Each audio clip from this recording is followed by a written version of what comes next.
السلام علیکم ناظرین، اوصاف ڈیجیٹل کے ساتھ میں ہوں حسام حیدر۔ آج ہم جس ٹاپک پر بات کریں گے وہ ہے India Middle East Europe economic corridor, جس کا باقاعدہ اعلان ہوا تھا 9 اور 10 ستمبر کو۔ اور ناظرین، یہ بات زیادہ پرانی نہیں ہے، حال ماضی میں ہی 9 اور 10 ستمبر 2023 کو بھارتی دارالحکومت نئی دہلی میں G20 کے 18ویں سمٹ کا انعقاد ہوا، جس کی سائیڈ لائنز پر India Middle East Europe economic corridor کا اعلان ہوا۔ دنیا کے ممالک ہر گزرتے دن اور لمحے کے ساتھ اپنی تجارت اور معیشت کی بہتری کے لیے نئے راستے، گزرگاہیں اور مواقع تلاش کرنے اور انہیں حاصل کرنے کی تگودو میں ہیں۔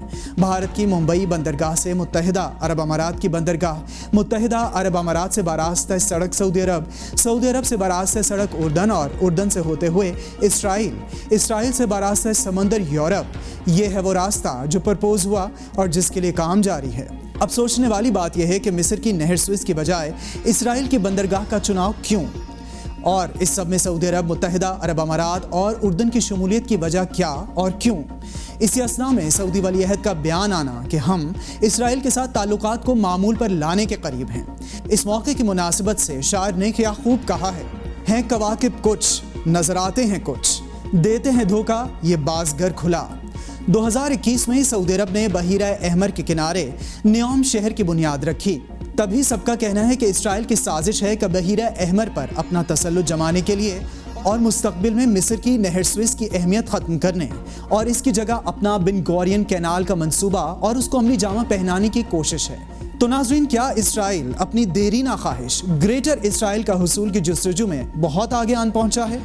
اس کے لیے تاریخ کے اوراق کو تھوڑا سا پلٹیں تو معلوم ہوگا کہ یہ متنازع ریاست اسرائیل زیادہ پرانی نہیں۔ 14 مئی 1948 کو فلسطینیوں کی سرزمین پر دھوکے سے انہی کی زمین کو خرید کر اسرائیل کو برطانیہ اور امریکہ کی زیر سرپرستی بنایا گیا، اور ایک سال بعد یعنی 11 مئی 1949 کو اسرائیل کو اقوام متحدہ کا ممبر ملک بنا دیا گیا۔ تب سے اب تک عرب اسرائیل 6 بڑی جنگیں لڑ چکے ہیں، جن میں 1948 سے 1949 تک کی ایک جنگ، 1956، 1967، 1973، 1982 اور 2006 کی جنگیں شامل ہیں۔ اہم نقطہ یہ ہے کہ اب یہ جنگیں فوج کی بجائے معیشت کے ذریعے لڑے جانے کی طرف ایک اہم قدم ہے، اور اس سب میں دنیا کا دھیان اس سب سے ہٹانے کے لیے ہردیپ سنگھ نجر کے کینیڈا میں قتل پر، امریکہ کی انویسٹیگیشن پر کینیڈا کے وزیر اعظم جسٹن ٹروڈو کا بھارت کو آڑے ہاتھوں لینا اور بھارتی حکومت کو کینیڈا میں دخل اندازی سے روکنا، اور دنیا کا دھیان اس بات سے ہٹانا کہ G20 ممالک میں اسرائیل کو ممبر ملک نہ ہوتے ہوئے بھی راستہ اور فائدہ دینا، مصر کی اہم گزرگاہ نہر سوئس کو ویران کرنے کا ارادہ ظاہر کرنا، اور تجارت اور بہتر معیشت کی پاداش میں عرب ممالک کو لالی پاپ دینا۔ کیا مسلم دنیا کو 1948 والا دھوکہ دینے کی پھر سے ایک بار کوشش کی جا رہی ہے؟ کیا برطانیہ، امریکہ ایک بار پھر ایسٹ انڈیا کمپنی کے طریقہ کار پر کاربند ہیں؟ کیا برصغیر کے بجائے عرب جزیرے کی باری ہے؟ سب افسانے ہیں دنیا داری کے، کس نے کس کو لوٹا ہے۔ سچ تو یہ ہے اس زمانے میں میں بھی جھوٹا ہوں، تو بھی جھوٹا ہے۔ تو ناظرین اور حاضرین، کیا 5th جنریشن وارفیئر اپنے عروج پر پہنچ چکی ہے؟